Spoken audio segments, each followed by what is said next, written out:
Selamat siang Pak, perkenalkan saya Ririn Ayu Stefani Sitorus. Saya akan menjelaskan rancangan penelitian saya dengan judul Sistem Pendukung Keputusan Pemberian Pinjaman menggunakan metode Simple Additive Rating studi kasus Koperasi Karya Maju. Yang pertama ada use case diagram. Use case diagramnya dibagi menjadi dua, use diagram as is dan to be.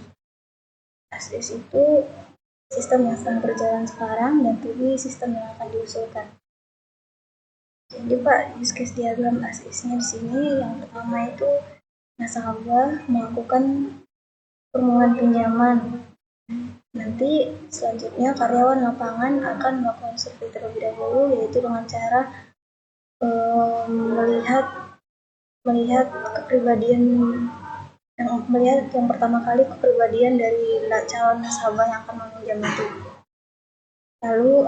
Lalu melihat pekerjaannya dan penghasilannya.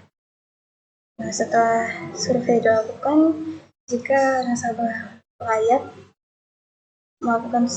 jika nasabahnya layak berdasarkan survei yang sudah dilakukan, maka permohonan pinjamannya diterima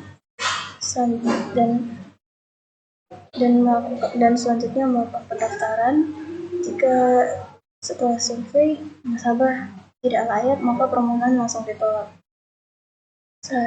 Setelah melakukan pendaftaran, nasabah akan mengisi formulir permohonan pinjaman, lalu akan ada slip pinjaman dan foto bersama foto nasabah sebagai bukti dia meminjam. Nanti itu diberikan kepada nasabah dan karyawan lapangannya. Lalu use case to-be-nya, sistem yang akan dibuat yaitu admin atau pihak koperasi. Nanti siapapun yang sebagai admin dalam pemegang sistem, dia yang disebut admin, admin akan melakukan login, lalu mengolah data kriteria, menambah, mengedit atau menghapus, lalu mengolah data subkriteria, mengolah data alternatif, menambah data alternatif, mengedit data penilaian alternatif, melihat data perhitungan, melihat dan mencetak data hasil akhir, mengolah data user, menambah, mengedit dan menghapusnya, melihat dan melakukan update pada data profile, lalu melakukan logout.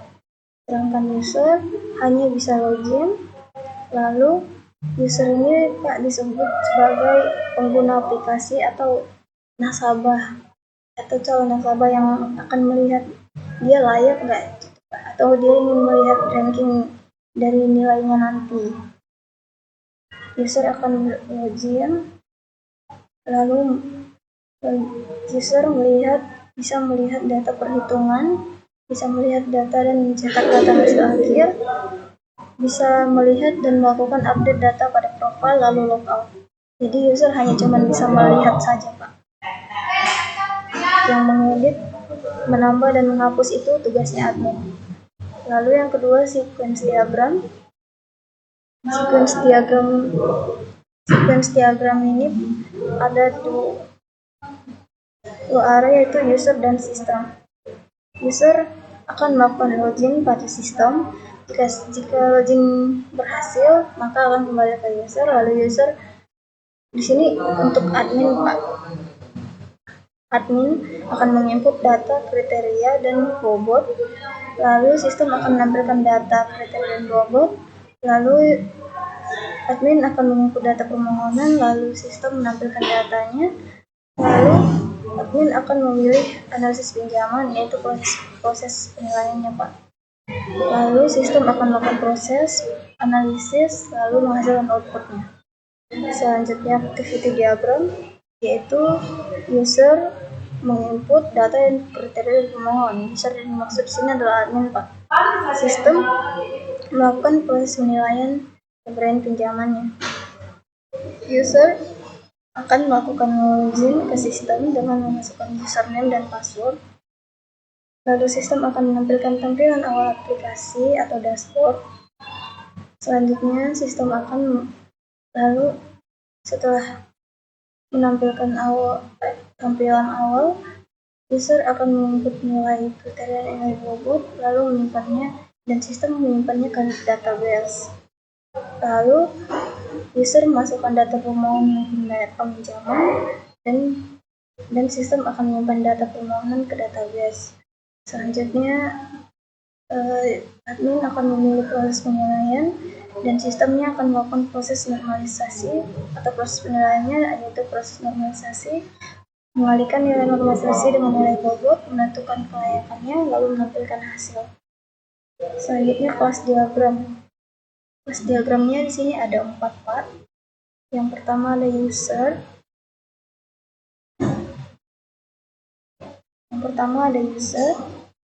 Lalu subkriteria, penilaian, hasil, kriteria, dan alternatif.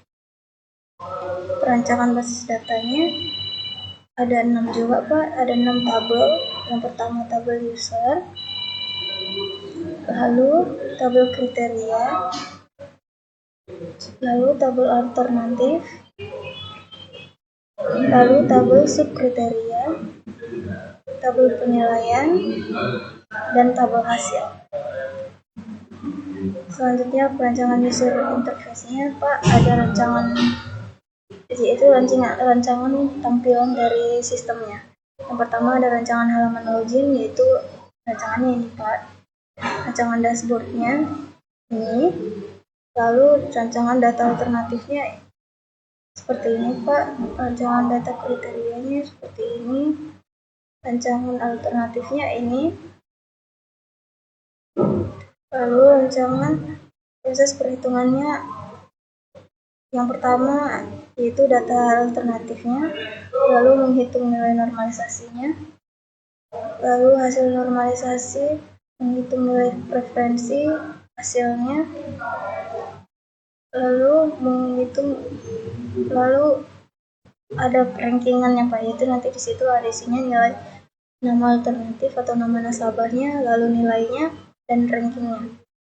Ini aplikasinya kayak gini Pak. Jadi Pak, tampilan awal dari aplikasi saya itu yaitu seperti ini, lalu saya akan melakukan login sebagai admin, masukkan izin admin dan passwordnya, lalu masuk. Nah, ini tampilan dashboardnya, ada data kriteria, data penilaian, data subkriteria, data perhitungan, data alternatif, dan data hasil akhir. Selanjutnya kita masuk ke data kriteria. Di dalam data kriteria ini Pak, ada kode kriteria, yaitu masing-masing kriteria yang sudah dibuat, yaitu ada 5 kriteria. Yang pertama pekerjaan, tipenya benefit, bobotnya 30. Yang kedua ada argumen, tipenya benefit, bobotnya 15, dan C3 penghasilan, tipe benefit 35, bobotnya, C4-nya bayarnya tanggungan, tipenya benefit, bobotnya 10, dan yang terakhir C5 status rumah dengan tipe benefit dan bobotnya 10. Di dalam data kriteria ini juga admin bisa melakukan edit data Pak. Nah, bisa di sini edit nama kriterianya, bobotnya, kodenya, tipenya, dan cara penilaiannya gimana. Lalu bisa menambahkan data kriteria Pak. Sini kode kriterianya, tipenya, pilih benefit atau cost, cara penilaiannya mau input dengan langsung atau ada pilihan subkriterianya, nama kriterianya, dan bobotnya. Nah, selanjutnya ada data subkriteria Pak. Dalam data subkriteria ini ada nama-nama kriteria dari subkriteria yang sudah dibuat tadi, misalnya ini pekerjaan. Nah, subkriterianya ada pekerjaannya itu agen, karyawan, pedagang, dan kuli bangunan. Dan di dalam subkriteria ini juga ada nilainya. Nilai yang tertinggi berarti makin lebih bagus, dan nilai terendah berarti makin kurang. Admin juga bisa mengedit datanya Pak. Nah, di sini bisa diedit nama subkriteria dan nilainya berapa. Lalu menambahkan datanya juga nama subkriterianya apa dan nilainya berapa. Selanjutnya ada data alternatif. Di dalam data alternatif ini terdapat nama alternatif atau nama anggota yang melakukan permohonan pinjaman. Nah, di sini admin juga bisa mengedit datanya, Pak. Nanti diedit nama alternatifnya siapa atau nama anggotanya siapa. Lalu admin juga bisa menambahkan data. Nanti di sini tambahkan data alternatif atau data peminjam yang baru. Selanjutnya ada proses SAW, yaitu penilaian alternatifnya, Pak.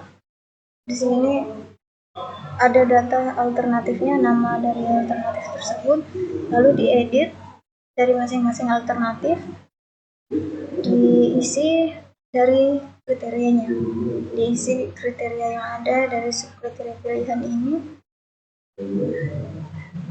C2 sampai C5 juga, lalu nanti disimpan. Nah, setiap alternatif sama seperti itu. Di sini ada 20 data, Pak. Di sini ada 20 data, itu di data saya tambahin, Pak. Nah, langsung saja dia di sini di data alternatif.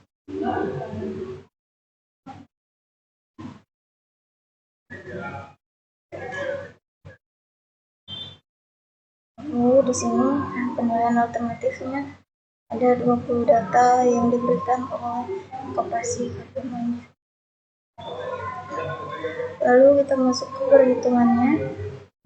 Dalam perhitungan ini ada proses dari SAWPI, itu dia ada nilai referensinya atau nilai Y-nya.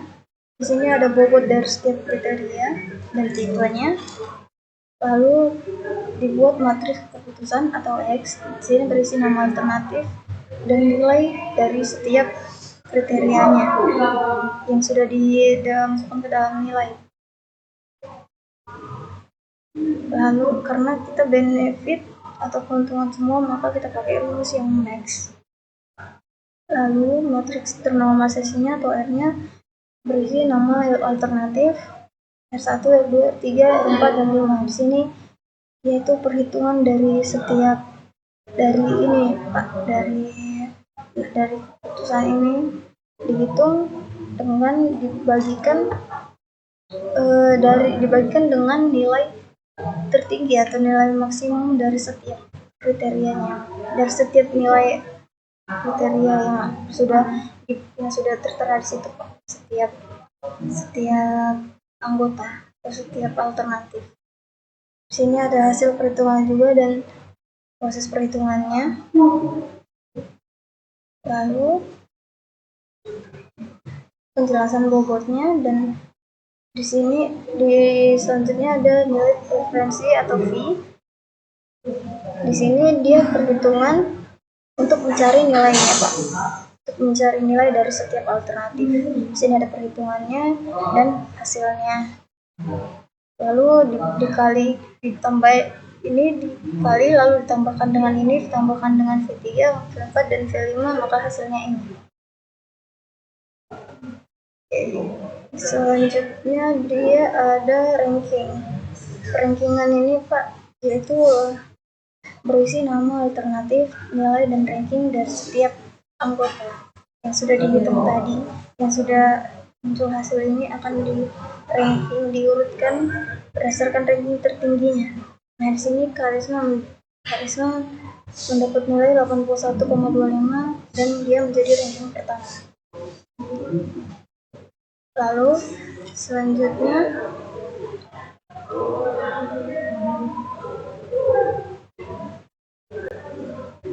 selanjutnya hasil akhir. Ini isinya nama alternatif, nilai, dan rankingnya. Hasil akhir ini, Pak, untuk mencetak data isinya. Sinilah hasil dari perhitungan yang tadi dilakukan. Lalu di sini bisa dicetak datanya.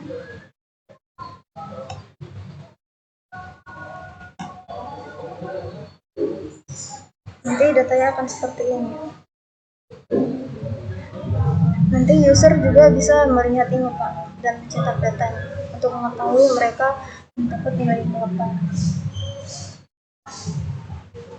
Lalu di sini ada data user juga. Di sini yang sudah pernah login ke dalam aplikasi ini yaitu ada 2, user sebagai repositoris dan admin dan administrator sebagai admin. Di sini juga admin juga bisa mengedit datanya dan menghapus datanya dan menambah data juga.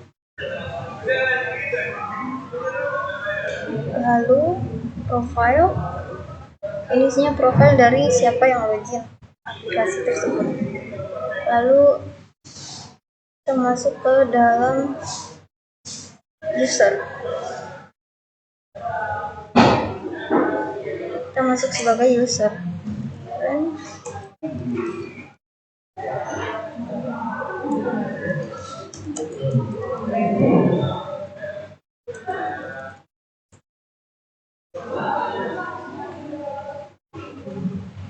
Nah, perbedaan admin dan user yaitu admin bisa menambah data, menghapus dan mengedit dan melihat semua yang ada di dalam aplikasi, sedangkan user cuma bisa melihat perhitungan dan hasil rankingan. Nah, perhitungannya user cuma bisa melihat hasil rankingan, sama seperti admin tadi di bagian perhitungan, lalu melihat hasil rankingan yaitu hasil akhirnya dan mencetak datanya juga.